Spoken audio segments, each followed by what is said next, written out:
என்னை வாழ வைத்த தெய்வமாகிய குருநாதர் குரு ராமசுப்பு ஐயா மற்றும் எல் துரைசாமி ஐயா மற்றும் ஆர் மணியன் ஐயா அவர்களுடைய பொறுப்பாதங்களை வணங்கி நாடி ஜோதிட வகுப்பு இல்லையா, இதில் தசாபுக்தி அப்படிங்கிறது நாடி ஜோதிடத்துக்கும் தசாபுக்திக்கும் வெவ்வேறு ஒன்றும் பெரிய வித்தியாசம் இருக்காது.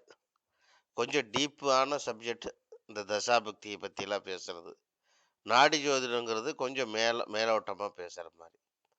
உதாரணமாக என்னன்னு கேட்டீங்க அப்படின்னா, தசாபுக்தியில் தசை புத்தி இந்த 2 கிரகத்தை வைத்து கொண்டு தான் நம்ம பேசுகிறதே. அதை எப்படி எதை பற்றி பேச போகிறோம் அப்படிங்கிறத இன்றைக்கி பாருங்களேன். எப்படின்னு கேட்டீங்க அப்படின்னா, இந்த ஜாதகம் ஒரு பெண்ணுடைய ஜாதகம் சார். 19/11/1994 10:52 AM sir. 10:52 AM சரிங்களா? நீங்கள் குறிக்கிறவங்களா இருந்தால் தாராளமாக அந்த டேட் ஆஃப் பர்த்தை மட்டும் நீங்கள் குறித்து வச்சுக்கலாம். உங்களுக்கு ஆய்வுக்கு தேவைப்படலாம். ஆத்தூர் இந்த ஜாதகத்தை கொடுத்தவங்க சிவராமகிருஷ்ணன் ஐயா. அவர் இன்னும் வரலையாட்டிருக்குது. சரி, வரட்டும். அவருக்கு முதல்ல நன்றி. இந்த ஜாதகத்துக்கு ஆய்வுக்கு கொடுத்துருக்காரு, சந்தோஷம். இப்போ நாம் இதில் எப்படி அந்த தசாபக்திகளை கனெக்டிவிட்டி பண்ணுறோங்கிறத பற்றி ஒரு சின்ன தியரி ஒன்று பேச போகிறோம். உதாரணமாக நமக்கு எப்பவுமே ஒரு லக்னம் ரொம்ப முக்கியம். இந்த லக்னத்தை ராசி கட்டத்தில் பார்க்குறதா நவாம்ச கட்டத்தில் பார்க்குறதான்னு ஒரு குழப்பமே இப்போ உங்களுக்குள்ளே வந்துடுச்சு சார். ராசி கட்டத்தில் மகர லக்னம், நவாம்சத்தில் கும்ப லக்னம். எதை பார்க்க சொல்கிறீங்க? நீங்கள் நவாம்சத்தை பார்த்து பலன் சொல்கிறீங்க, ஆனால் ராசி கட்டத்தை வச்சு சொல்கிறீங்களா? ஒன்றுமே புரியல. ஒரு சந்தேகம். இந்த சந்தேகத்துக்கு ஒரு முற்றுப்புள்ளி. முதல்ல ராசி கட்டத்தில் நம்ம அவங்களுடைய ஜென்ம லக்னம் என்னங்கிறத கண்டுபிடிச்சிக்கிறோம். அது ரொம்ப ரொம்ப ரொம்ப ரொம்ப முக்கியமானது. ஜென்ம லக்னம் மகர லக்னம் குறித்து வச்சாச்சு. அடுத்தபடியாக அவர் ஜென்ம ராசி, அவருடைய ஜென்ம ராசி ரிஷப ராசி, ரோஹிணி நட்சத்திரம். இதுவும் ரொம்ப அவசியமானது. இதையும் நம்ம குறித்து வச்சுக்கிட்டோம். இப்போ என்ன தசாபுக்தி ஓடுது அப்படிங்கிறத இதுக்கப்புறம் நம்ம பார்க்கணும். என்ன பார்க்க போகிறோம்? தசாபுக்தி நடப்பு திசை. இங்கே பாருங்க, இங்கே ஒரு அண்டர்லைன் பண்ணுறேன் பாருங்க. நடப்பு திசை, அதாவது ராகு திசையில் சந்திர புத்தி. நடப்பு திசை ராகு திசையில் சந்திர புத்தி 17/2/2025 முதல் 19/8/2026 வரை. ரைட்டுங்களா? ராகு திசையில சந்திர புத்தி. இப்போ இந்த ராகு திசையை நாம பர்மனண்டா எடுத்துக்கிட்டோம். ராகு திசையை பர்மனண்டா எடுத்தாச்சு, அதை குறிச்சுக்கிட்டோம். அடுத்து சந்திர புத்தியும் நம்ம எடுத்துக்கிட்டோம், குறிச்சுக்கிட்டோம். ரைட்டுங்களா? ரைட்டு. இப்போ அந்த மகர லக்னம்னு நம்ம எடுத்துக்கிட்டோமா? மகர லக்னத்தை மட்டும் அதை அப்படியே எடுத்துக்கிட்டு, நல்லா கவனிங்க, மகர லக்னத்தை மட்டும் நாம் எடுத்துக்கிட்டு இப்போ சில விஷயங்களை பற்றி பேச போகிறோம். மகர லக்னம் எடுத்தாச்சு. அப்படியே நவாம்ச கட்டத்துக்கு நீங்கள் நகர்ந்து போடுங்க. இப்போ அதில் கும்ப லக்னம்னு போட்டிருக்கு, அதை நீங்கள் அதை டிஃபால்ட்டாக அதை மறந்துடுங்க. இப்போதைக்கு அவங்க மகர லக்னம் தான் நமக்கு தெரிஞ்சது. ராசி கட்டத்தில் இருக்கிற ஃபார்முலா அப்படியே வச்சுக்கிறோம். மகர லக்னத்துக்கு 2, 3, 4 தானே நவாம்ச கட்டத்தில் இருக்குது. சந்திரனும் ராகுவும் இருக்கா இல்லைங்களா சார்? அதை மட்டும் வெரிஃபை பண்ணிடுங்க. ஏன்னா அப்பதான் உங்களுக்கு புரியுதா இல்லையான்னு தெரியும். சந்திரனும் ராகுவும் 4ஆம் இடத்துல இருக்குங்க சார். ரைட், கோபுரியன் சார். சந்திரன் ராகு இருக்கு. இப்ப ராகுங்கிறது திசை அதிபதி, சந்திரங்கிறது புத்தி அதிபதி இல்லைங்களா? மகர லக்னத்துக்கு இந்த சந்திரன்கிறது 7ஆம் வீட்டு அதிபதியா வருவாரா வரமாட்டாரா? ஆமாங்க சார், வருவார். டெஃபினட்டா வர்றாரு இல்லைங்களா? இப்ப சந்திரன் ராகு சேர்ந்து இருக்குது. ராகு திசையில் சந்திர புத்தி அப்படின்னா எப்பவுமே ஒரு டிஃபால்ட்டா ஒரு பலன் இருக்கு.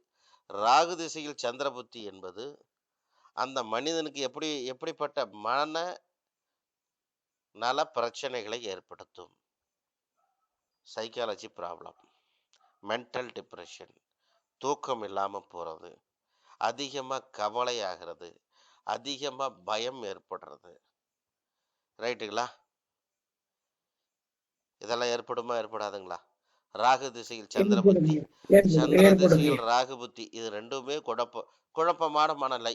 ஒரு வரியில சொன்னா என்ன சொல்லலாம் ஐயா? குழப்பமான மனநிலை. மனசுல வச்சுக்கிறேன். இப்போ 7ஆம் அதிபதியுடைய புத்தி வருது, இந்த ராகு வேற வருது.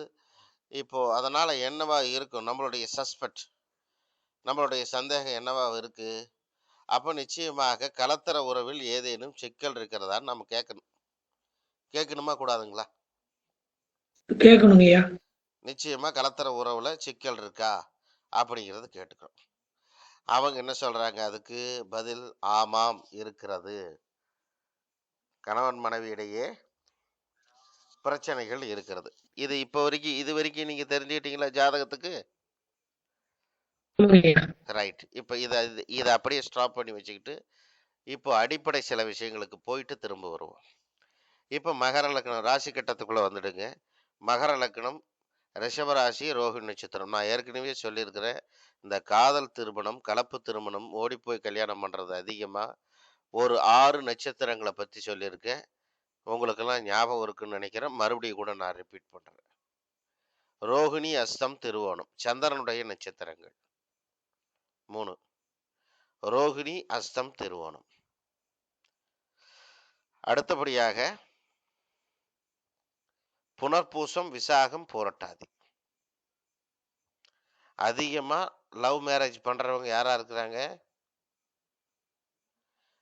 காதல் திருமணம், கலப்பு திருமணம் பண்றவங்க யாரா இருக்காங்க?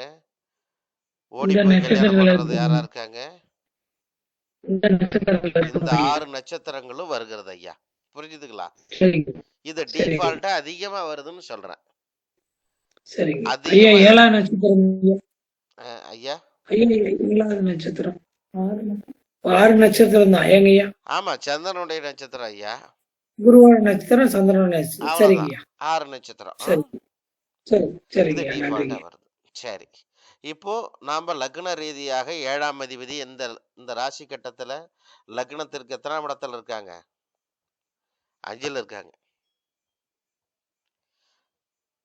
7ஆம் அதிபதி 5ஆம் இடத்தில் இருந்தால் காதல் அல்லது கலப்பு திருமணம் செய்வதற்கான வாய்ப்புகள் உண்டு. இதான லக்ன ரீதியா நம்ம பேசக்கூடிய பலன் இதானே? Right, okay sir. இப்போ 7ஆம் அதிபதி 5ஆம் இடத்தில் இருப்பதால் காதல் அல்லது கலப்பு திருமணம் செய்வதற்கான வாய்ப்புகள் உண்டு. ரைட். இப்போ ஒரு பெண் ஜாதகத்துல சுக்கிரனை மையப்படுத்தி நாம் பார்த்தா சுக்கிரன் வக்கரமாயிடுது. சுக்கிரன் ராகுவோட இருக்கு, புதனோட இருக்கு. புரியுதுங்களா? இப்போ இந்த புதன்கிறது இந்த மகர லக்னத்துக்கு யாரு? 6ஆம் வீட்டு அதிபதி மற்றும் 9ஆம் வீட்டு அதிபதி. அர்த்தமாயிடுச்சுங்களா ஐயா? ஆயிடுச்சு. இந்த சுக்கிரன் வக்கரம் அடைகிறதால எதை நோக்கி போகும்? எந்த ராசி கட்டத்தை நோக்கி போகும்? பின்னோக்கி நமக்கு அந்த பாகிஸ்தான்ல புதனுடைய இடத்துக்கு போயிடும். அதாவது கன்னி வீட்டுக்கு போயிடும் இல்லைங்களா? ஆமாங்கய்யா. ரைட். மகர லக்னத்துக்கு 9ஆம் வீடுங்கிறது கன்னி வீடு. ஞாபகம் வச்சுக்கிட்டீங்களா? சரிங்க. கரெக்ட் தானே நான் சொல்றது? சரிங்க. 2ஆம் வீட்டு 2வது திருமணத்தை குறிகாட்டக்கூடிய பாவம் எதுங்க? 9ஆம் பாவம். புரிஞ்சுதா சார்? புரியுதுங்கய்யா. 2வது திருமணத்தை குறிகாட்டக்கூடிய கிரகம் எது? சரி, பாவம் எது? 9ஆம் பாவம். சரி. அப்ப அந்த 9ஆம் பாவத்துக்கு இந்த சுக்கிரன் வக்கரமாகி போகுதா போகலையா? போயிடுது. அப்போ நம்ம அடிப்படையா வச்சுக்கிட்டா இந்த ஜாதகத்தை ஆய்வு பண்ணி பார்த்ததில்ல. இப்ப நம்ம ஃப்ரெஷ்ஷா வந்திருக்கு இந்த ஜாதகம் அப்படின்னா, இந்த ஜாதகத்தை பொறுத்த மட்டும் காதல் அல்லது கலப்பு திருமணம் நடைபெறுவதற்கான பாசிபிலிட்டிஸ் உண்டு, அதிகமாக இருக்கிறது. சரி, அப்படி சொல்லலாமா கோபிரியன்ஸ் ஐயா? Correct, right. அப்போ இவங்களுக்கு நடந்தது காதல் திருமணம் தான், அதுவும் கலப்பு திருமணம் தான் ஐயா. அதையும் குறிச்சுக்கீங்க, நீங்க எல்லாரும் குறிச்சுக்கலாம். இவங்களுக்கு நடந்த கல்யாணம் என்னதுங்க? காதல் திருமணம் ஒண்ணு, அது கலப்பு திருமணம், இன்டர் காஸ்ட் மேரேஜ்.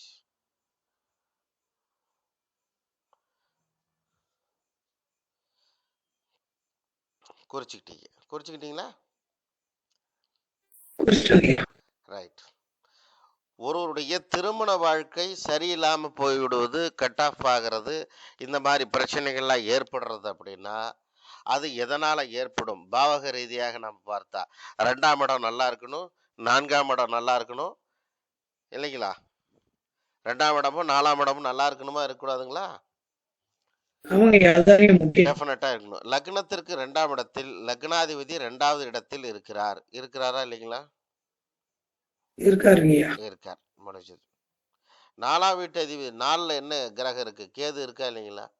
கேது இருக்கு. 4ஆம் இடத்துல கேது இருக்கு.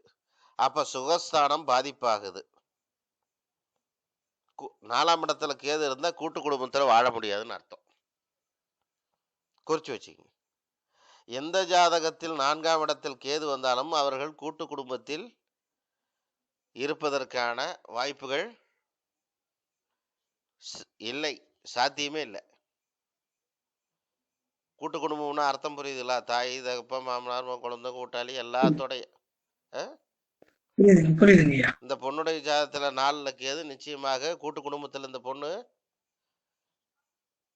இருக்கிறதுக்கு வாழ முடியாது. முடிஞ்சு போச்சு. 2ஆம் பாவம் பாதிக்கப்பட்டிருக்கு, 4ஆம் பாவமும் பாதிக்கப்பட்டிருக்கு. அர்த்தமாச்சுங்களா? மகர லக்னத்துக்கு அட்டமாதிபதி யாரு? சூரியன். சிம்ம வீடு. அந்த சூரியன் லக்னத்திற்கு எத்தனாம் இடத்துல இருக்கா?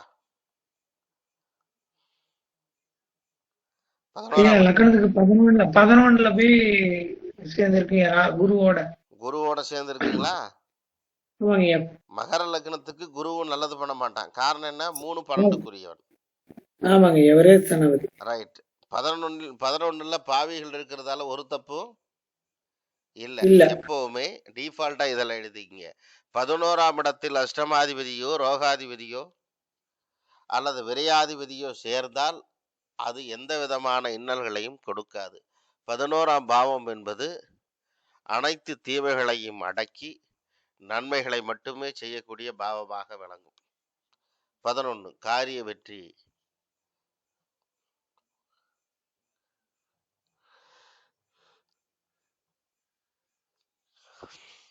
அப்போ அட்டமாதிபதி 11ல விரையாதிபதி 11ல இருக்கிறது இந்த ஜாதகத்தை பொறுத்த மட்டும் என்னங்க அர்த்தம்? ரொம்ப ரொம்ப ரொம்ப நல்லது. ரைட் இல்லை? இப்போ இவங்களுக்கு கல்யாணம் ஆயிடுச்சு. சரி, இவங்களுக்கு புத்திர பாக்கியம் இருக்குமா இருக்காதா அப்படிங்கிற ஒரு டெஸ்ட். ஒருத்தருக்கு புத்திர பாக்கியம் கிடைக்கணும் அப்படின்னா அஞ்சாம் அதிபதி நல்லா இருக்கணுமா இருக்கக்கூடாதா? இந்த ஜாதகத்தை பொறுத்த மட்டும் 5ஆம் அதிபதி ஆகிய சுக்கிரன் தன்னுடைய சொந்த வீட்டிலிருந்து வக்ரமாகிறார். கூட நட்பு கிரகங்களாகிய ராகுவும் புதனும் சேர்ந்து இருக்கிறார். ஆக இந்த ஜாதகிக்கு ஒரு குழந்தை பிறந்தால் இந்த ஜாதகிக்கு அது ஒரு முதல் பெண் குழந்தையாக பிறப்பதற்கு வாய்ப்பு அதிகம். பேசலாமா பேசக்கூடாதா கோபிரியன் சார்? ஏதாவது தப்பா அர்த்தம் சொல்லுங்க.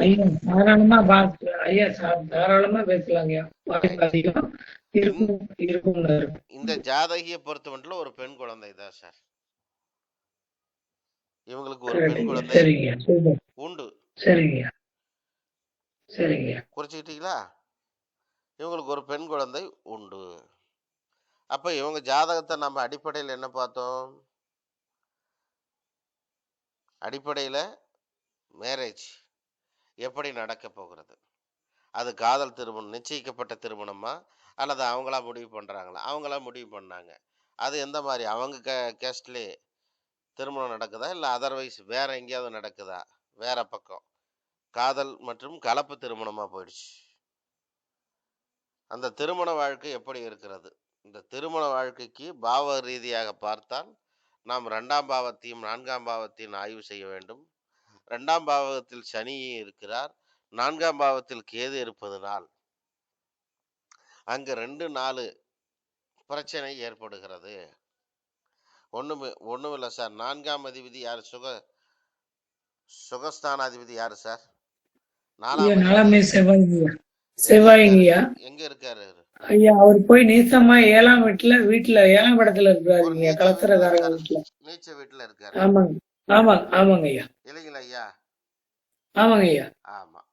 அப்போ 4ஆம் அதிபதி 7ஆம் இடத்துல நீச்சமா இருக்கிறதால அது என்ன சொல்றது, சுகம்ங்கிறது நமக்கு பாதிப்பு ஏற்படுகிறது. ஆமாங்க ஐயா. டிஃபால்ட்டா இதை நம்ம புரிஞ்சுக்கலாம். புரியுதுங்க ஐயா. நல்லாவே புரிஞ்சுக்கலாம். இதுல ஒன்னும் நீங்க யோசிக்கிற மாதிரி ஒன்னும் கஷ்டப்படுற மாதிரி எந்த வாக்கியத்தையும் எந்த விஷயத்தையும் நான் பயன்படுத்தவே இல்லை. புரியுதுங்கய்யா. புரியுதுங்கய்யா. இப்போ இந்த ஜாதகத்தை பொறுத்த மட்டும் நமக்கு என்னென்ன மாதிரி கேள்விகள், என்னென்ன மாதிரி பிரச்சனைகள் வந்திருக்கும் அப்படிங்கிறத பத்தி நாம தெளிவா நம்ம இந்த ஜாதகத்தை வச்சுக்கிட்டு நம்ம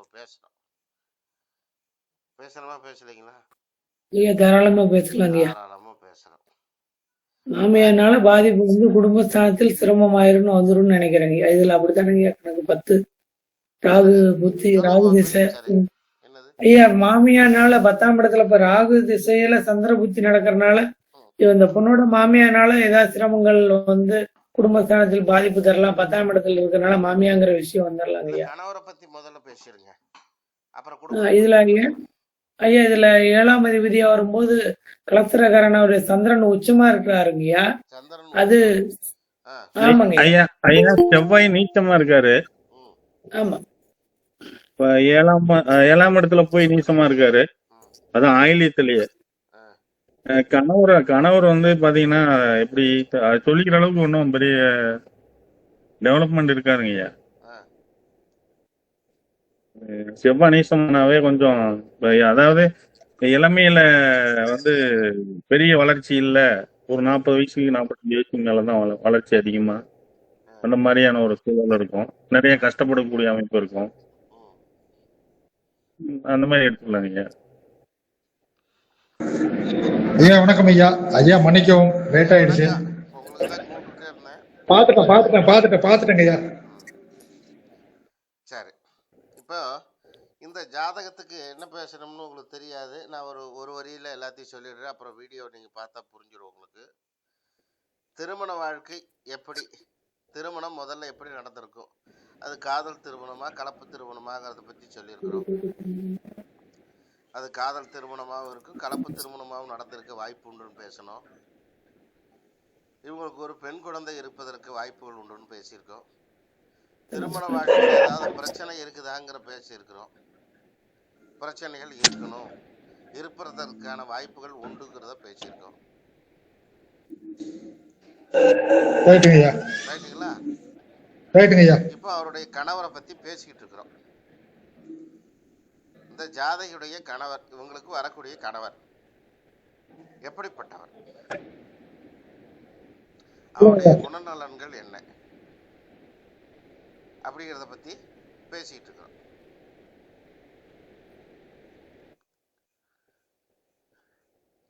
இடையில நீங்க என்ன கேள்வி கேட்கணுமோ அதை கேளுங்க, அதுக்கெல்லாம் பதில் பார்த்துருவதில்ல. ஏன்னா உங்களுடைய கேள்விகள் தான் ரொம்ப அவசியம். இதுல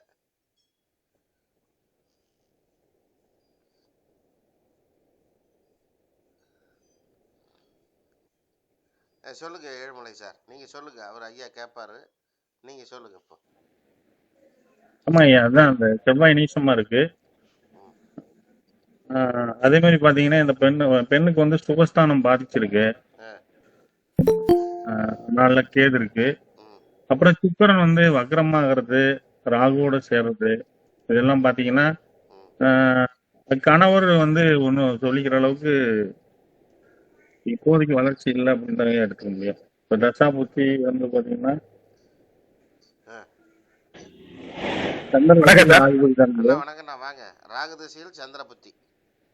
ராகுதிசையில சந்திரபுத்தி. அவருக்கு எப்படி சொல்றதுன்னா கணவர் கொஞ்சம் பாதிச்சிருக்கிறாருன்னு எடுத்துக்கலாங்களா? தாராளமா சொல்லுங்க, ஒரு தப்பும் இல்லை. சரிங்க ஐயா.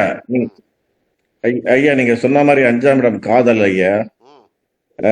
இந்த சுக்கிரன் வக்ரமானதால அந்த இடத்துல அது நீச்சமாகுது. அதனால கண்டிப்பா காதல் பண்ணி வேற ஒரு கம்யூனிட்டில தான் கல்யாணம் பண்றதுக்கு வாய்ப்பு வந்திருக்கும். ஓகே. ஏன்னா அது நீச்சமானதால. ஆமாங்க ஐயா. அதுக்கப்புறம் பாத்தீங்கன்னா அவங்க கணவர் வந்து அவங்க இருப்பாங்கன்னு நினைக்கிறேன் கூட. காரணம் என்னன்னு கேட்டீங்கன்னா, இந்த சனி வந்து இந்த செவ்வாய் வந்து 8ஆம் பார்வையா சனியை பாக்குது. ஆனா செவ்வாய் நீச்சம். ம். அதனால சனி செவ்வாய் சேரக்கூடாது. ம்.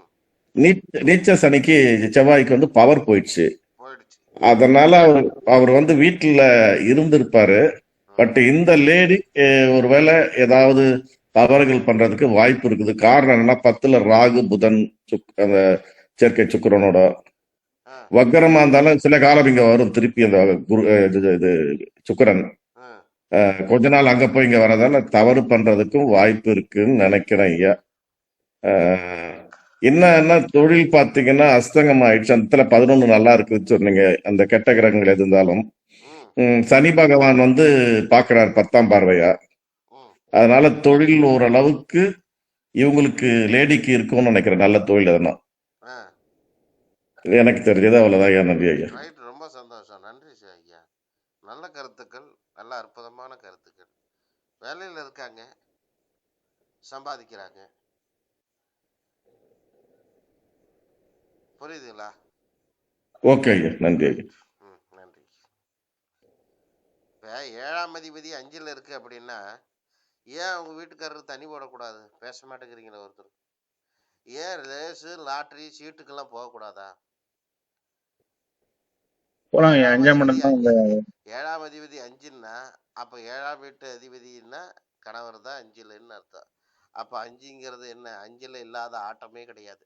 எல்லா ஆட்டமும் 5ல் இருக்கு. மிச்சதுக்கெல்லாம் டேஷ் டேஷ் டேஷ் எல்லாத்துக்கும் நீங்களே கரெக்ட் எழுதிடலாம். இல்ல கரெக்ட். கரெக்ட் ஐயா. கரெக்ட் ஐயா. 5ல் ஒரு மனுஷன் லக்னாதிபதி 5ல் இருந்தான்னா அவனை யாரும் கெடுக்கணும், அவனே அழிஞ்சு போவான். சந்திர சுயசாப்தரே அது வேற இருக்காரு. அது வேற உச்சத்துல இருக்காரு. 7ஆம் அதிபதி அவரோட சாரத்திலே இருக்காரு. யார் சொல்லியும் கேட்க மாட்டாரு. புரியுதுங்களா? காரணம் ஆமா என்னன்னா, உச்சத்துல இருக்கிறதால இன்னும் அதிகமா பண்ணுவார். அது என்ன ஆகும்? அந்த 5ஆம் வீட்டுக்கு உண்டான தன்மை, அதாவது வீடு, இடம் பொருள் ஏவல் பத்தி பேசணும் நம்ம. இன்னும் கூட சொல்ல போனா அதான் ஓப்பனா சொல்லணும்னா அவரோட ரிஷப அவரோட வீடுன்னா ஒரு ஆசையை மாதிரி மட்டுமே பலன் போயிடும். மிதுன வீடுன்னா ஒரு மாதிரி பலன் போயிடும். கடகம்னா ஒரு மாதிரி பலன் போயிடும். இது 5ஆம் வீடு யாருக்கு எந்த வீடா வருதுங்கிறது ரொம்ப முக்கியம். அர்த்தம் புரியுதுல்ல? இப்ப மேஷ வீடு அதுல லக்னாதிபதி 5ல் இருக்கிறான்னு வச்சுக்கோங்க. ஒரு உதாரணத்துக்கு வச்சுக்கலாமா? வச்சுக்கலாம். அதிகப்படியான கோபம், டென்ஷனு அந்த மனுஷனுக்கு பெரிய எதிரின்னு அர்த்தம்.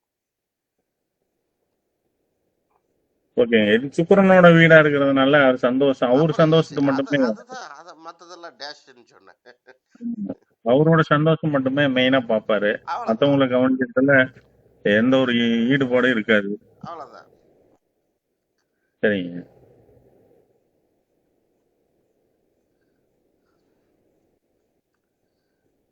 என்னங்க?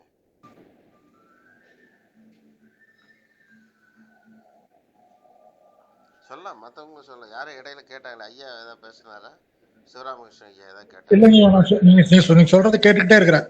சரி. ஐயா நீங்க சொன்ன மாதிரி பாத்தீங்கன்னா அந்த கூட்டு குடும்பத்துல இருக்கிறத கெடுக்கிறதுக்கான அமைப்பும் பாத்தீங்கன்னா அங்க 4 கேது, அப்புறம் சுக்கிரன் வக்கரம் இருக்குன்னா சந்திரனும் சுக்கிரனும் வேற இணையுது. அங்க மாமியார் மருமகள் சந்திரன் ஏற்கனவே அது சொல்லியிருக்கீங்க, அது இணைவு.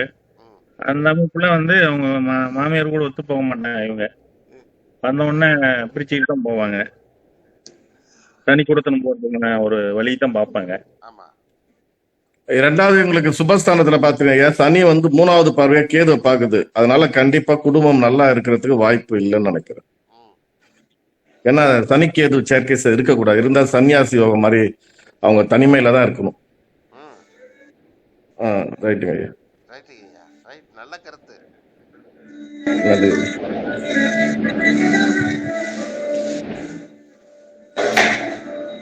வேற யாரு என்ன கருத்து சொல்றீங்க?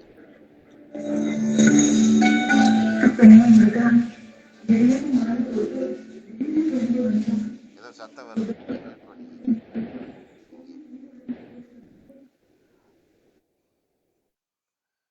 ஜாதகத்துக்கு நம்ம இந்த மாதிரி எல்லாம் பலன் பார்த்தோம் இல்லைங்களா? இப்போ ஓரளவுக்கு பேசப்பட்ட பலன்லாம் ஓரளவுக்கு பொருந்தி வருதா? என்ன சிவராமகிருஷ்ண ஐயா? ஐயா எல்லாமே பொருந்தி வருது. ஆ, இதுல என்னுடைய கேள்வி என்னன்னு கேட்டா, கேளுங்க. இந்த ஜாதகருக்கு வேறொரு இது இருக்கு, வர்றதுக்கு வாய்ப்பு இருக்குது அப்படிங்கிற மாதிரி சொன்னார் இல்லையா? ஆமா. ஆ, அது வந்து சுபமா அசுபமா? சுபமா அசுபமான்னு கேட்டாருங்க ஐயா. ஆமா, நான் சுருக்கமா கேட்கிறேன். ஆ, ஒண்ணு. ரெண்டாவது ஆ, ரெண்டாவது கணவரை பொறுத்தளவுக்கு அவர் சுயநலவாதி. முதல்ல சொல்ல போனா சுகமா இருக்கிறதுக்கு தன்னை பத்தி மற்றவங்களை பத்தி கவலைப்படாம சுயநலவாதி. ஆ, ஒண்ணு. அவருடைய கேரக்டர் வந்து சொன்னீங்க கரெக்ட். அந்த கேரக்டர்னால கூட அந்த குடும்பம் பாதிக்கப்பட்டிருக்கலாமா? ஏன் வருமே, அதுதான் என்னுடைய கேள்வி. வரும். அப்ப கேரக்டர்னால குடும்பம் பாதிக்கப்பட்டிருக்கும் பொழுது அப்ப வந்து கணவருடைய அமைப்பு சரியில்லைன்னு தான் முதல்ல சொல்லணும். ஃபர்ஸ்ட் ம், கணவருடைய அமைப்பு சரியில்லாத பட்சத்துல வாழ்க்கையில பிரிவு ஏற்படலாம், தனிமை ஏற்படலாம், எல்லாம் ஏற்பட்டிருக்கலாம். ஆமா. சரி, இந்த பிரிவு தனிமைங்கிறது தீருமா தீராதா? தீருமா தீராது? ஆமா.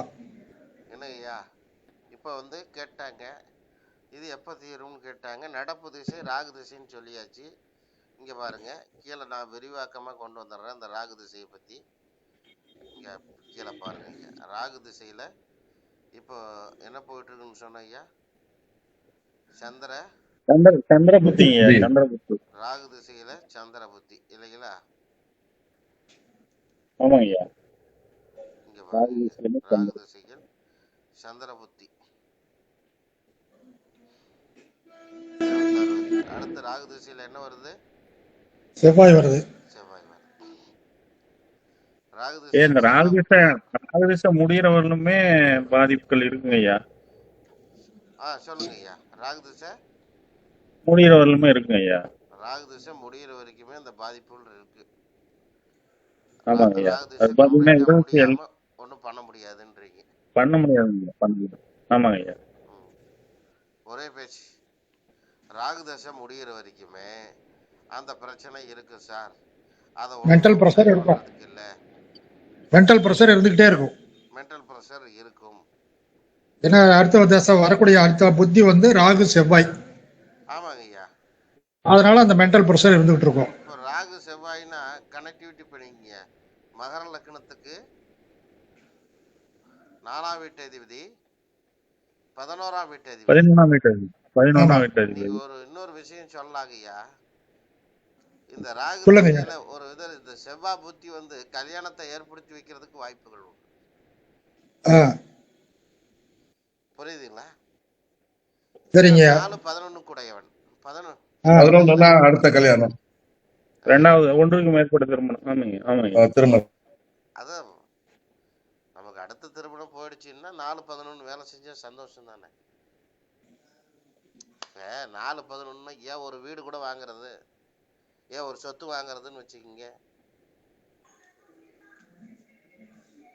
என்னங்க ஐயா?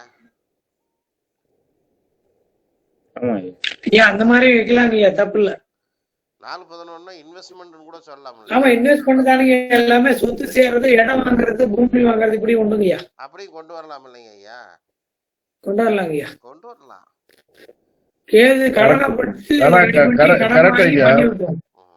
கேது 4ல இருக்கிறதால ஒரு மினிமம் தான் பண்ண முடியும். என்ன ஐயா? கேது 4ல இருக்கிறதால மினிமம் சொத்து தான் வாங்க முடியும், ரொம்ப எல்லாம் வாங்க முடியாது. இல்ல, மினிமம் சொத்து ஒரு வீட்டையே வாங்குறாங்க. அதான் ஓகே, அதோட கரெக்ட். அதுக்கப்புறம் எல்லாம் கொஞ்சம் சிரமத்தை தான் ஏற்படுத்தும். புரியுதுல்ல? ஓகே, 4க்கு இருந்தா பிளாட்டை வாங்கி போடலாம் ஐயா. எப்படி வேணாலும் பிளாட்டை வாங்கி போடுவாங்க. வாங்கி போடலாம். பெருசா தான் வாங்க மாட்டாங்க, பிளாட்டா வாங்கி போடுவாங்க. 4ங்கிறத கை வச்சாங்கன்னா கடன் இல்லாம 4 அவங்களால ஃபுல்ஃபில் பண்ண முடியாது. ஆமாங்க ஐயா, அதுக்காக கடன் வாங்கக்கூடிய சூழல் வரும். வந்துடும் 4ஆம் இடம். நீங்க லேண்ட் வாங்கினாலும் கடன் வாங்கணும், வீடு ஆ வாங்கினாலும் கடன் வாங்கணும், வீடு கட்டினாலும் கடன் வாங்கணும். ஆமாங்க எனக்கு ஐயா. தெரிஞ்சு இன்னொரு சஜஷன் சொல்றேன். 4ஆம் இடத்துல கேது இருந்ததுன்னா தயவு பண்ணி அவங்கள வீடு கட்டவே சொல்லாதீங்க. ஐயா அவங்கள ரெண்டாவது வச்சுட்டு திருமணம் போயிடுவாங்க. அப்படின்னு எடுத்துக்கிட்டாலும் கூட இங்க ஒன்றும் ஐயா ஐயா ரெண்டாவது திருமணம் எடுத்துட்டா கூட அதுவும் இப்ப ஒன்றும் சரியா இருக்கிற அளவுக்கு இல்லைங்க ஐயா. 2வது திருமணம் 9ஆம் என்ன வீட்டதிபதி யாரு? புதன் புதன் தாங்க ஐயா. ராகு அவரு பாத்தீங்கன்னா ராகுவோட இணைஞ்சிருக்காரு. இருக்கட்டும். 7ஆம் அதனால இடத்துல பாத்தீங்கன்னா கேது இருக்காரு. இல்ல 9ஆம் வீட்டதிபதி ஆ 9ஆம் வீட்டதிபதி அவர் வீட்டுக்கு 2வது வீட்டுல தானே இருக்காரு. அங்க கூட சுக்கிரன் ராகு எல்லாம் சேருதாச்சே. ஆமாங்க ஐயா. 2வது நல்லா இருக்கும். 2வது திருமணம் தாங்க வலுவா நல்லா இருக்குங்க அந்த பொண்ணு. லவ் புதன்னா லவ், யாராவது ஒருத்தர் லவ் பண்ணி. புரியுதுங்களா? ஐயா அவங்க ஏற்கனவே லவ் பண்ணி தான் கல்யாணம் பண்ணியிருக்கிறாங்க. ம். அப்படிதானே ஐயா? ஆமா இல்ல ஆமா. இல்ல, அது வந்து ரைட். புதன்னா இன்னொன்னு இளையவர்னு கூட சொல்லலாம். ஆமாங்க ஐயா. வயது ரொம்ப கொஞ்சம் கம்மி, கம்மியா இருக்கிறவர். கொஞ்சம் கம்மி. ம் புரியுதுங்களா? அதிகமா கூட ஓகே. இருக்கலாங்க ஐயா, சொல்ல முடியாது. வாய்ப்பு வராது, ஆ அந்த ஆ வாய்ப்பு வராது. புதனுக்கிட்ட அதிகமா போறது இல்லைங்க வாய்ப்பு ரொம்ப இருக்கு. ரொம்ப ரொம்ப கம்மியா இருக்கிற மாதிரி, இவங்களுக்கு ரொம்ப அதிகமா இருக்கிற மாதிரி. இவங்களுக்கு கொஞ்சம் ஜாஸ்தி. இப்போ ஒன்றும் இல்லை, இவங்களுக்கு ஒரு 30, அவங்களுக்கு ஒரு 25, 26, 27 அந்த ரேஞ்ச். இன்னும் சொல்ல போனா ஆ அந்த மாதிரி ஏஜ் கூட இருக்கும், பார்க்கறதுக்கு ஏஜ் தெரியாத மாதிரி கூட இருக்கலாம். அதுக்கு வாய்ப்பு உண்டு. இருக்கு. ஓகே புரியுதுங்களா? புரியுது. ம். கோபிரியன் சார் ஏதோ சொல்லிட்டு இருந்தாரு, அவருடைய கருத்துக்களை கொஞ்சம் சொல்லட்டும்.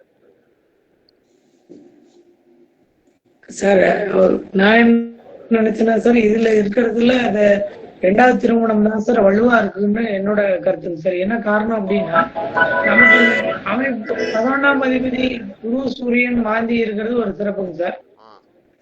அந்த 11ஆம் அதிபதி நீச்சமா இருக்கிறது மகா சிறப்புங்க சார். ஆ. ஏன்னா 4ஆம் அதிபதியா இருக்கிற சுகஸ்தானாபதி வந்து இந்த இடத்துக்கு 7ல போய் இருந்தாலும் ஆ. நமக்கு 4ஆம் பார்வையாவே திரும்ப அவரு இடத்துல இருந்து 7ஆம் இடத்துல இருந்து 4ஆம் பார்வையா சுக்கிரனை பாக்குறதுனாலேங்க சார் ம். அது இந்த பொண்ணுக்கு 2வது திருமணம் மட்டுமே நன்மையா நடக்கும்னு என்னோட கருத்துங்க சார். ரைட்.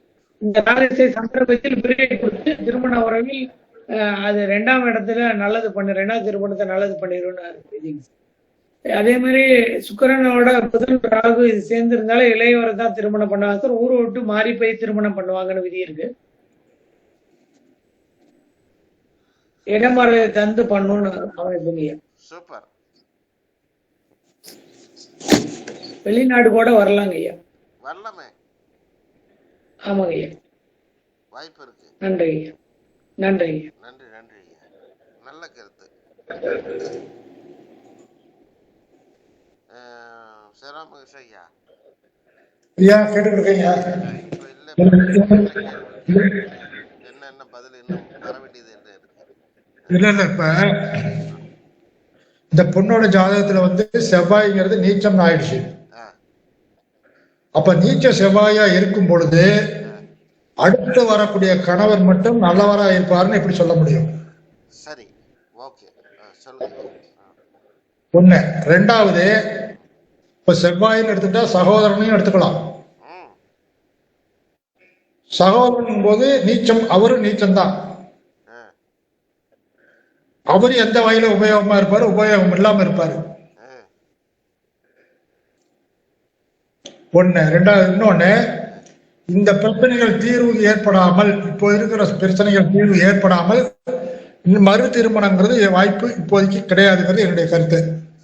ஆமா. இந்த ராகதீசம் முடிஞ்சாதான் நீங்க சொல்ற மாதிரி அந்த பலன் ஏற்படுறதுக்குண்டான வாய்ப்பு. ஐயா எனக்கு சின்ன கருத்துங்கய்யா. 19 அதாவது அவங்க வேற யாராவது அப்பயத்து இருக்கலாம். பொறுங்க ஐயா, ஒவ்வொருத்தரா பேசுங்க ஐயா. நீங்க பேசுறதுல ஐயா இப்ப நமக்கு ஐயா ராகதேச சந்திரபதிக்கு அப்புறமே உங்களுக்கு செவ்வாய் புத்தியோட திசை முடிஞ்சிருங்க ஐயா. இப்ப நமக்கு 18-19-8-2026 7 மாசத்துல சந்திர புத்தியா முடிய போகுதுங்க. சரிங்க. அடுத்தது வரும்போது செவ்வாய் மொத்தமாவே அதனுடைய அத்தனை விஷயங்களையும் அது சீல் பண்ணி கொடுத்துட்டு கிளம்பிடுங்க ஐயா. ஓகே, பிரச்சனைக்கு முற்றுப்புள்ளியை வச்சிருவாங்க. வச்சிருவோம். இந்த வருஷம் கடைசியிலேயே அதுக்கான வாய்ப்பு வந்துடும். சூப்பர் சூப்பர், நல்ல ப்ரொடிக்ஷன், அருமையான ப்ரொடிக்ஷன். சார் ஐயா அவங்களுக்கு ஏற்கனவே ஒருத்தர் ஒரு அஃபையர்ஸ் இருக்கும். அது அது டெவலப் ஆச்சுன்னா அந்த ராகு திசை முடிஞ்ச பிறகு ஏதாவது நடக்கும். அது எனக்கு அதான் தோணுது ஐயா. அந்த மாதிரி உங்களுக்கு தோணுது. காரணம் சுக்கிரன் ராகு புதன்.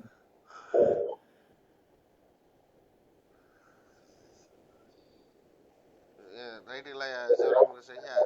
இந்த ரெண்டாவது கல்யாணம் மட்டும் ஏன் நல்லா இருக்கும்னு ஒரு வார்த்தை கேட்டீங்க இல்லையா? கேட்டேன். கேட்டீங்க ஐயா இல்லைங்களா? சுக்கிரன் வக்ரமாகாம இருந்தாதான் நம்ம அந்த அந்த வந்து அஃபையர் அப்படிங்கறத எடுக்கணும். அப்படி இல்ல ஐயா, வக்ர கிரகம் வந்து ரெண்டு பக்கமா வர்றதுல அதே இடத்துல இருக்க திருப்பி அவங்க வருவோம் கொஞ்ச நாளைக்கு. அதனால நம்ம நம்ம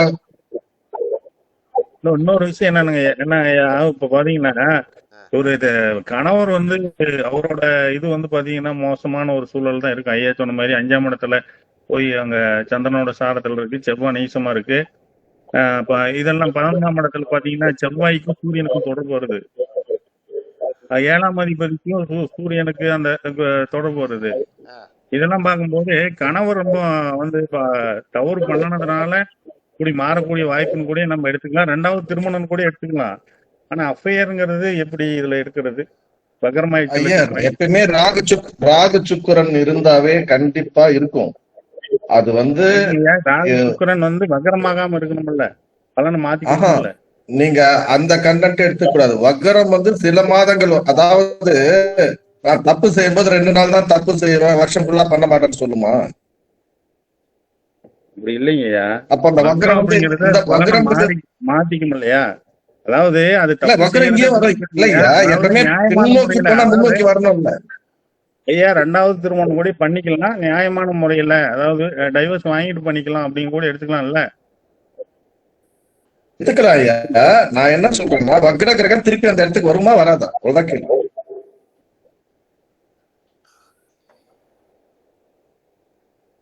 இல்ல, அதாவது வக்ரம் ஆகாம இருந்தா நீங்க சொல்றது 100% கரெக்ட் ஐயா. வக்ர கிரகத்தை ஒரு இடத்துல வச்சு நீங்க பார்க்க கூடாது பலன்.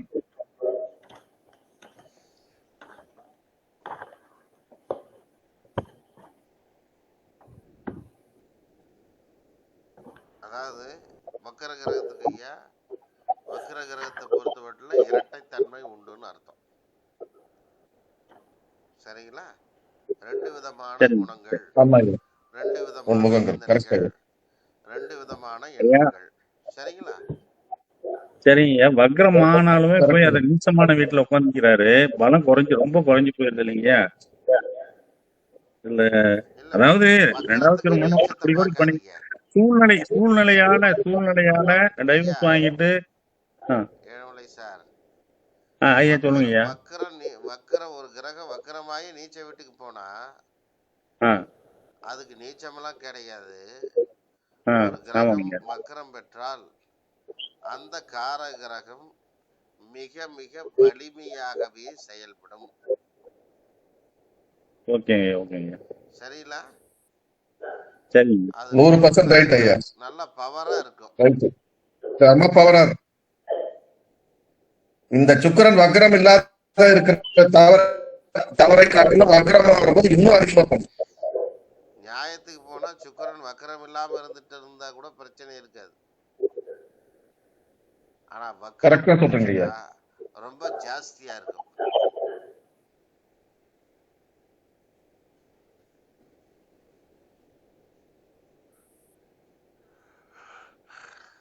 வேற என்ன டிஸ்கஷன் சொல்லுங்க. ஐயா இந்த செவ்வாயை பத்தி கேட்டிருந்தேன், சகோதரனை பத்தி கேட்டிருந்தேன். சகோதரரை பத்தி கேட்டிருந்தீங்க. இளைய சகோதரர் மூத்த சகோதரனால பல இல்லையா? ஐயா அது நீச்சமானால பலன் பாருங்க ஐயா. மூளை சம்பந்தப்பட்ட பிரச்சனைகளை தரணும் இருக்குங்க ஐயா. அவர் ஐயாவை கேளுங்க ஐயா. இன்னொரு தடவை சொல்லுங்க. ஐயா மூளை சம்பந்தப்பட்ட சிரமங்களை அவருக்கு தெரியுங்க, சகோதரர் பாதிக்கப்படுவார்னு இருக்குங்க ஐயா. சரி, ஐயா அவர் வந்து எந்த அளவுக்கு உறவு முறைகள்ல எந்த அளவுக்கு ஒத்து வருவாரு உறவு கேக்குறீங்க, அது ஐயா இதுல வந்து உறவு முறை பாதிக்கப்பட்டுருங்கய்யா, நன்மையா இல்லைங்கய்யா. நீச்சமா இருக்கிறதால அவர் எந்த உதவியும் செய்ய மாட்டாரு. அதேதான், அதுதான் கேட்கிறேன். அவரால் பிரச்சனைகள் தான் உருவாகும் அப்படின்னு ஆமா, எந்த உதவியும் கிடையாது. எதிரியா அதாவது இவர் கேட்டு வாங்கி போவார், இவர் கொஞ்சம் மிரட்டி வாங்கி போவார். இவரு எதிரியா மாறிடுவார், அந்த பொண்ணுக்கு எதிரியா மாறிடுவார். அதுதான் கேட்டேன், அதுதான் கேட்டேன். இப்ப அதே செவ்வாய் வந்து கணவன் எடுக்கும்போது இந்த பொண்ணுக்கு எப்படி ஒரு அபயர் இருக்கும்னு சொல்லி ஒரு வரத்துக்கு சுக்கரன் மக்கர வரத்துக்கு வாய்ப்பு இருக்குன்னு சொல்ற மாதிரி அந்த செவ்வாய்க்கும் அந்த மாதிரி வாய்ப்புகள் இருக்குமா? செவ்வாய் வந்து பலன் இழந்துச்சு சார். அதாவது அந்த நீச்ச செவ்வாய் வந்து சனி செவ்வாய் 8ஆம் பார்வையா சனி பாக்குது. சனி வந்து ஆட்சி வீட்டுல இருக்குது. அப்ப சனி வந்து நல்ல பலமாயிடுச்சு. செவ்வாய் தன் பவரே இழந்துட்டாரு. அப்போ இருக்கிறதுல செவ்வாய் நல்லா பவரா கொஞ்சமாவது பவர் இருந்தாதான் அதுக்கு வலிமை அதிகம். நான் அது கேட்கிறேன். ஒத்துக்கிறேன். அந்த பலம் வந்து எதனால் அவர் இழந்தார்?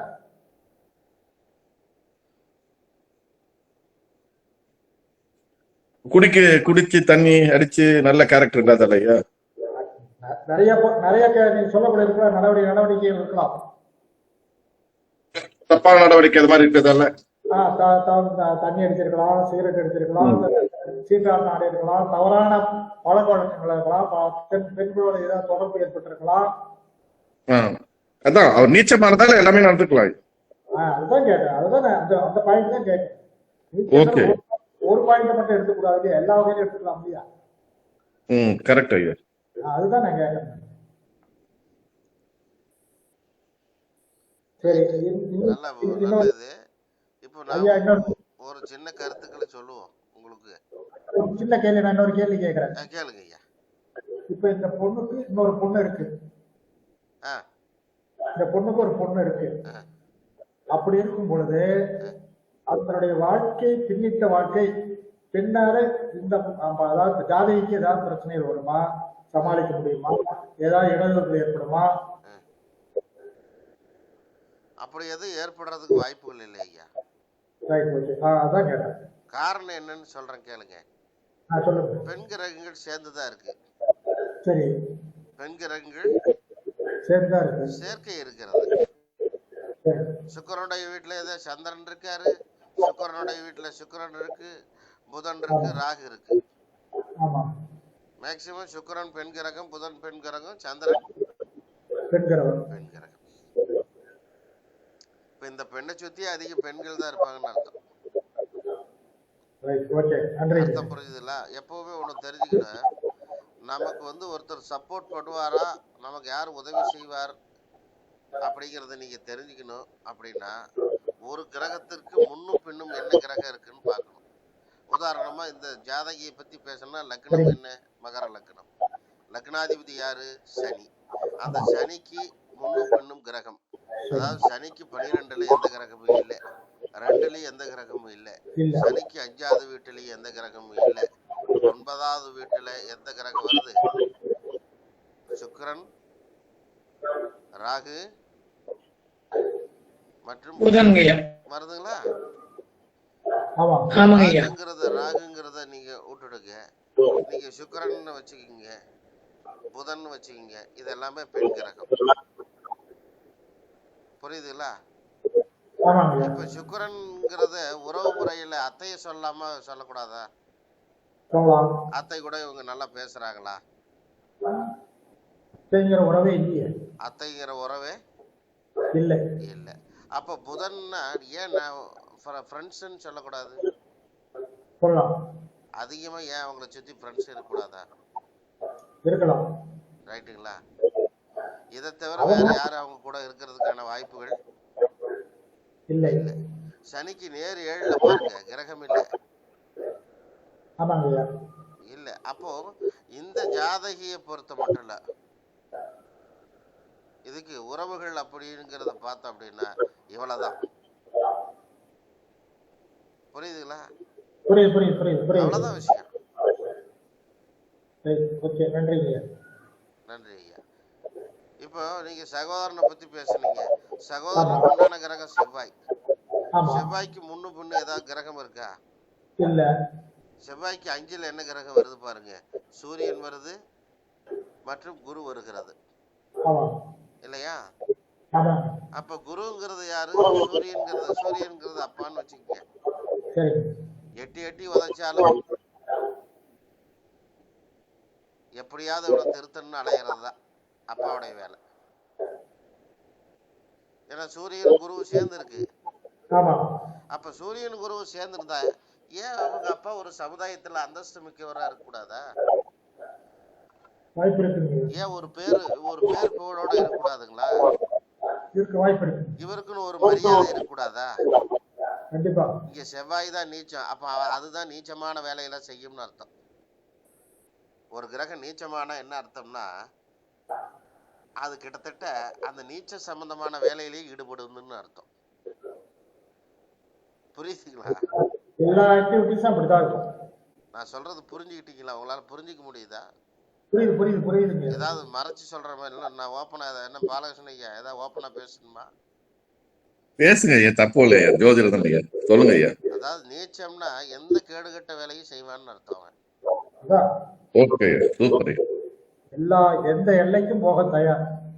உச்சம்னு வச்சுக்கீங்களேன், அவன் ஒரு சின்ன செயல் செய்யறதுக்கே அப்படியே கூசுவான், உடம்பெல்லாம் கூசுவான், ரொம்ப யோசிப்பான், ரொம்ப பிரஸ்டீஜ் பார்ப்பான், கௌரவத்தை விட மாட்டான்னு அர்த்தம்.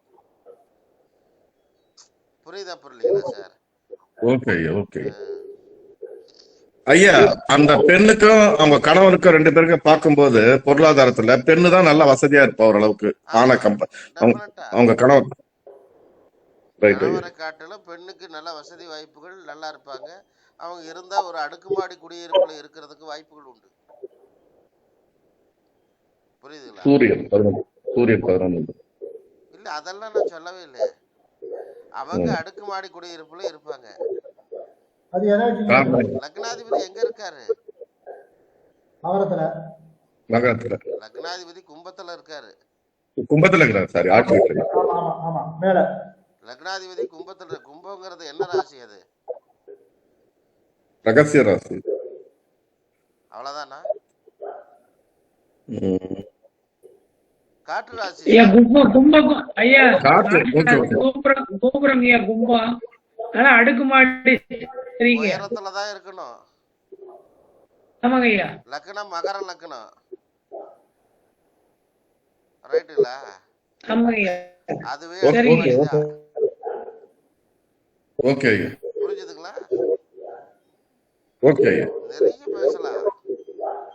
வேற எந்த கிரகத்தையும் எடுக்கிறதே இல்லை. அவங்க அப்பா எப்படி இருப்பாரு, அவங்க அம்மா எந்த மாதிரி வீட்டுல இருப்பாங்க, ஏன் அவங்க அப்பா இப்போ லக்னத்துக்கு 9ஆம் வீட்டு அதிபதி யாரு? புதன்.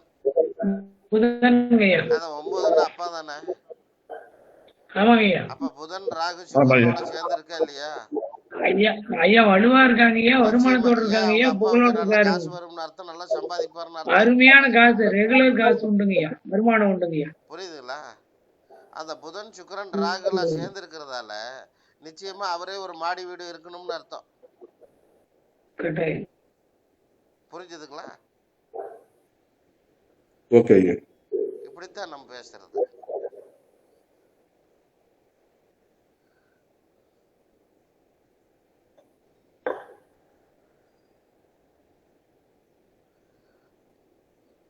அப்ப அவர் 6, 9 நோய் கூட இருந்திருக்கலாம் ஐயா, கடன் நோய் ஏதாவது இருந்திருக்கலாம்.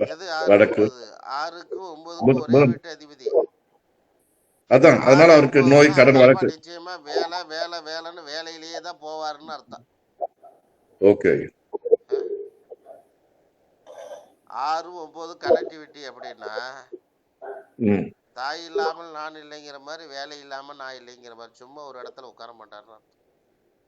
ஐயா ராகு திசைக்கு அப்புறம் சரியாக கூட வாய்ப்பு இருக்குங்களா? அவங்க சேர்ந்து வாழ்றதுக்கு, பிரச்சனை குறையறதுக்கு, இதுக்கெல்லாம் வாய்ப்பு இருக்குங்களா? அந்த பிரச்சனை குறையறதுக்கு வாய்ப்பு இல்ல, அந்த பிரச்சனை முடியறதுக்கு தான் வாய்ப்பு. ஃபர்ஸ்ட் அது முடிஞ்சது. புரிஞ்சுதுங்களா? ஃபர்ஸ்ட் திருமணம் முடிஞ்சிருது. 2வது திருமணத்துக்கான அமைப்பு எடுத்துக்க வேண்டியதுதான். அவ்வளவுதான். இப்ப இந்த சரிங்க. இப்ப நான் வந்து சிம்பிளா நீங்க பல மாதிரியா சொன்னாங்க. எல்லாரும் கோபிநாத் சார்லாம் சூப்பரா சொன்னாரு. அற்புதம். பாலகிருஷ்ண ஐயா எல்லாம் நீங்க எல்லாம் அருமையா சொன்னீங்க. இப்ப நான் ஒரு சிம்பிளா சொல்றேன். இப்ப இந்த கேது நகர்ந்து செவ்வாய் மேல போகுமா போகாதா? போங்கய்யா. ஐயா போங்கய்யா அந்த போங்கய்யா. செவ்வாய் நின்ற வீட்டுக்கு 5வது வீட்டுல குருவும் சூரியனும் இருக்கா? ஆமாங்கய்யா அப்ப நீதிபதி கிரகங்கள் அங்கதானே இருக்கு. ஆமாங்கய்யா. ஆமாங்கய்யா. முடிஞ்சு போச்சு. அப்போ தீர்ப்பு கிடைச்சிரும்னு அர்த்தம். சாதகம் செவ்வாய் புத்தியிலே கிடைச்சுன்னு எடுத்துக்கலாங்களா? முடிஞ்சது. ஆமா ஆமா ஆமாங்க அதேதான். இவ்வளவுதான். இப்போ நீங்க போறது ரூட்டு தான், நான் போறது ரூட்டு தான். ரெண்டுக்கும் வேற ஒண்ணும் இல்லை. அருமைங்கய்யா. ஐயா ஒரு சின்ன கேள்வி ஐயா. அந்த சொல்லுங்க. கேது நாள்ல இருந்தா என்னத்துக்கு வீடு கட்டக்கூடாதுன்னு சொன்னீங்க? என்ன பர்பஸ்? கட்டக்கூடாது சார். 4ல கேது இருந்தது அப்படின்னா கட்டுமானத்துக்கு ஒத்து வராதுன்னு அர்த்தம். கட்ட ஆரம்பிச்சா வீட்டுல ஏதாவது பிரச்சனை ஆரம்பிச்சுக்கிட்டே இருக்கும்னு அர்த்தம். கேது வந்தாலே அது தடை பண்ணி நிறுத்துங்கய்யா. ஏதா இருந்தாலும் தடை பண்ணி நிறுத்தும். 4ஆம் இடத்துல இருக்கு. அடிப்படையில பார்க்கும்போது அந்த வீடு கட்டுறதுல பிரச்சனை இருந்துகிட்டே இருக்கும் அப்படின்னு எடுத்துக்கணும். இன்னொன்னு சொல்லட்டுமா? சொல்லுங்க ஐயா. ஓப்பனா சொல்ல போனா 4ஆம் இடத்துல கேது இருக்கிறதால வீடு கட்ட ஆரம்பிச்சிட அவருக்கு தாத்தாவோ பாட்டியோ இருந்தா போயிடுவாங்க. ஓகேங்க. அந்த கேதுவோட காரணம் ஒருவேளை அந்த கேது வந்து குருவுடைய சாரத்துல இருந்தாயா? அது எந்த சாரத்துல இருந்தாலும் சரி. 4வது ராகு கேதுக்களுடைய பண்பு என்ன? எந்த வீட்டில் இருக்கிறதோ அந்த வீட்டுடைய குணநலன்களை அது என்ன பண்ணிடுது? ஸ்பாயில் பண்றது. அவ்வளவுதான். அது கர்மான்னு வச்சுக்கீங்களா ஐயா? இல்ல எனக்கு வந்து எனக்கு வந்து சில நேரத்துல நீங்க அந்த குருவுடைய பார்வை சொல்றீங்களா ஐயா? எது பட்டாலும் குருவின் பார்வை படும்போது ஒரு 50% ஓரளவு நல்லது தரும். ஆமா. அதனால கேட்டேன். 7ஆம் பார்வையா குரு கேதுவை பாக்குது. 4ஆம் இடத்துல இருக்கிற. நீங்க கேட்டது தவறே கிடையாது. அற்புதமான பாயிண்ட் அது.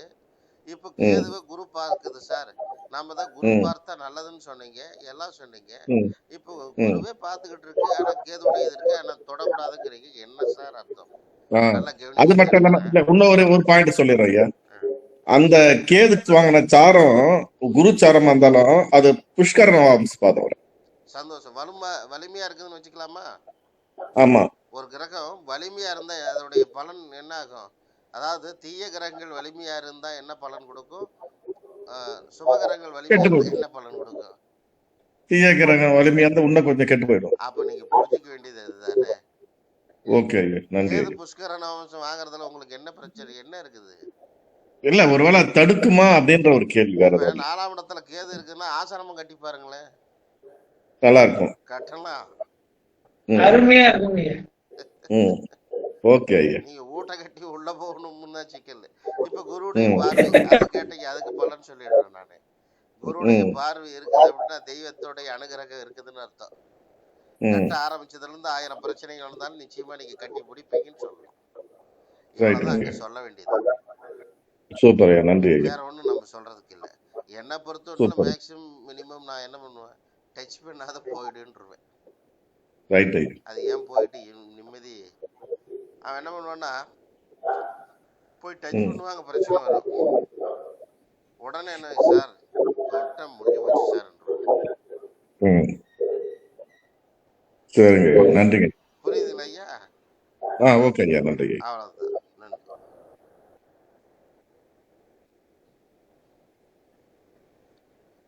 நீ பேசின கருத்துக்கள்லாம் ரொம்ப நல்ல கருத்துக்கள். நல்லா பேசுனீங்க. நல்லா இது ஜோசியம் எல்லாம் உங்களால தான் ஐயா. நிறைய கேட்டு உங்களுக்கு தான் நன்றி சொல்றேன். உங்ககிட்ட தான் நிறைய கேட்டு ஏதோ வளரிட்டு இருக்குன்னு தவிர. அதாவது ஆமா ஐயா, நீங்க நிறைய கிளாஸ் அட்டன் பண்றதாலதான் இவ்வளவு பண்ண முடியுது. ஒரு இண்டிவிஜுவல்லாம் பண்ண முடியாது. நல்லா பேசுறீங்க நீங்க. கோபிரியன் சார், ஏழுமலை ஐயா எல்லாம் பேசுறீங்க. சிவராமகிருஷ்ணன் ஐயா கேக்குறாரு பாருங்க கேள்வி. எனக்கு தெரிஞ்சு அவர் அனுபவஸ்தர் ஐயா. அதனாலதான் அமைதியா வச்சுட்டு கரெக்டா கேக்குறாரு. அவரை மட்டும் வந்து மீடியாவில் எடுத்துக்கிட்டு கேள்வி மட்டும் கேளுங்கன்னு அவரை எதிரில் உட்கார வச்சு நீங்க பேச ஆரம்பிச்சோம்னா அவரை நம்ம சும்மா உட்கார வச்சு நம்ம பெரிய ஆளாயிரும். ஆனா நல்லா சூப்பரா கேக்குறாரு. எப்பவுமே ஒரு ஐயா கேள்வி பதில் நல்லா சொல்லுவாரு. ஐயா அருமை அருமைங்கய்யா. ஏன்னு கேட்டீங்கன்னா கேள்வி பாருங்க. இல்ல கரெக்டா கேக்குறாருங்க. அவர் கரெக்டா எதிர்பார்க்கிறாரு, நம்மகிட்ட இருந்து வாங்குறாரு. நீங்க கொஞ்சம் கரெக்டா சொல்லணும் நம்ம நினைக்கிறாரு, நம்மள கொஞ்சம் கரெக்டா பூஸ்ட் பண்றாரு. ஐயா அப்படி கிடையாது, அப்படி கிடையாது. ஐயா எல்லாத்த விட ஐயா குருநாதர் வந்து ரொம்ப அனுபவப்பட்டவர். முதல் பாயிண்ட். எவ்வளவோ பார்த்திருப்பாரு, எத்தனையோ மாணவர்களை உருவாகியிருப்பாரு. முதல் பாயிண்ட். ரெண்டாவது, இந்த குரூப்ல இருக்கிறவங்க நிறைய பேர் தொழில் முறையில இருப்பாங்க, அனுபவம் ஜாஸ்தியா இருக்கும். எனக்கு வந்து இந்த தொழில் முறையா நான் இறங்கல. முதல் பாயிண்ட் என்னுடைய சுய ஆராய்ச்சி, அதுதான் தேவை, எனக்கு தேவை. அதுக்காக தான் நான் ஜாதகத்துக்குள்ளாரையே நுழைஞ்சேன். தொழில் முறையா ஐயா கூட பல தடவை எனக்கு சொல்லிட்டாரு, ஆபீஸ் போடுங்கன்னு சொல்லிட்டே தான் இருக்கிறாரு. ஆனா அந்த சூழ்நிலை எல்லாம் அமையல. இன்னும் என்னுடைய வேலையுடைய சூழ்நிலை வந்து வேலை பளு பல விதமா இருக்குது. நான் மத்தியானத்துக்கு மேலதான் உட்காரலாம். அதுவும் எனக்கு மத்தியானத்துக்கு மேல கொஞ்சம் டயர்டா இருந்தாலும் நான் ஆபீஸ் உட்காரல. நிறைய பேர் கேட்கறாங்க, என்ன வர்றாங்க போறாங்க. நேற்று கூட ஒரு ஜாதகம் பொருத்தம் வந்துச்சு, முதல் வந்துச்சு. நான் எடுத்த உடனே வேணாம்னு சொன்னா சங்கடப்படுவாங்கன்னு சொல்லிட்டு நான் பார்த்து வரணும்னு சொல்லிட்டேன். இப்போ இன்னைக்கு கூட ஒரு ஜாதகம் வந்திருக்கு, இன்னும் பார்க்க ஆரம்பிக்கல. இருந்தாலும் நான் அது தொழில் முறையை இறங்காதனால உங்க அளவுக்கு எனக்கு அனுபவம் கிடையாது. ஆனா கேள்விகள் நிறைய கேட்க தெரியும். நானும் அதேதான் ஐயா. கேள்விகள் நிறைய ஏன் கேட்கறேன் அப்படின்னா, நிறைய ஜோதிடர்கள், பெரிய பெரிய ஜோதிடர்கள், அதான் ஜோதிட புகழ், சினிமா புகழ், டிவி புகழ்னு சொல்லிட்டு வந்தாங்க இல்லையா பிரபல்யமா, அவங்களுக்கெல்லாம் நான் போய் அடிபட்டு ஏஞ்சி வந்தவன் நான். என்கிட்ட வாங்கி அவங்க பாக்கெட்டை ரொப்பிக்கிட்டாங்க. இந்த மாதிரி ஆட்களுக்கெல்லாம் போய் வெறுத்து போய் தான் உள்ளாரே நுழைஞ்சாங்க. இப்ப நான் யார்கிட்டையும் போறதில்லை. ஐயாவுடைய பாதையில நான் வந்துட்டு இருக்கேன். ஐயா எனக்கு வந்து நான் திருப்பூர்ல போய் தாராபுரத்துல போய் நேரடியாவே பார்த்துக்கோங்க. அவருக்கும் இக்கட்டான சூழ்நிலை, வர முடியாத சூழ்நிலை, எனக்கும் உரிய டைமுக்கு நான் போய் என்னால பார்க்க முடியல. ஆனா இருந்தாலும் லேட்டானாலும் எனக்கு வந்து ஒத்துழைப்பு கொடுத்தாரு. அன்னைக்கு சொன்ன வார்த்தை நடந்துச்சு. அது 100% என்னால மறுக்க முடியாது. அதனாலதான் ஐயா திரும்ப ஒவ்வொரு விஷயமே கேட்கறதுக்கு காரணம் அதுதான். இப்பவும் அவர் சொன்னது நடக்கும், நடக்காமலாம் போகாது. இருந்தாலும் அது ஐயா வாயால வரணுங்கிறதுக்காக நான் கேட்டேன். 100% தாராளமா நன்றி நல்லா ஐயா. பண்ணுவீங்க. அதனால இந்த அளவுக்கு எனக்கு தொழில்முறை அனுபவம் கிடையாது. ஐயா ஐயா நான்லாம் தொழில் முறையே கிடையாது. ஒரு நாளைக்கு 1.5 மணி நேரம். ஐயா ஒரே நிமிஷங்க ஐயா.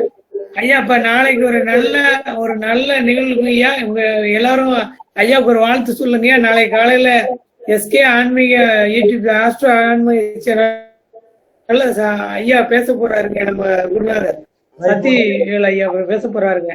ஆமாங்க ஐயா. ஐயா வாழ்த்துக்கள். நாடியை பத்தி யூடியூப்ல வர்றாருங்க ஐயா. எல்லாரும் வாழ்த்து சொல்லிருங்க. வாழ்த்துக்களுங்க ஐயா. சேனல்ல பேச போறாருங்க. நம்மளோட விட இன்னும் அவரு இப்ப இருக்கிற போறோட இன்னும் அதிகமான புகழுக்கு போறாருங்க. நம்ம கொஞ்சம் கிளாஸ் இருக்கிறதா சிக்கலாடா ஆகலாங்கய்யா.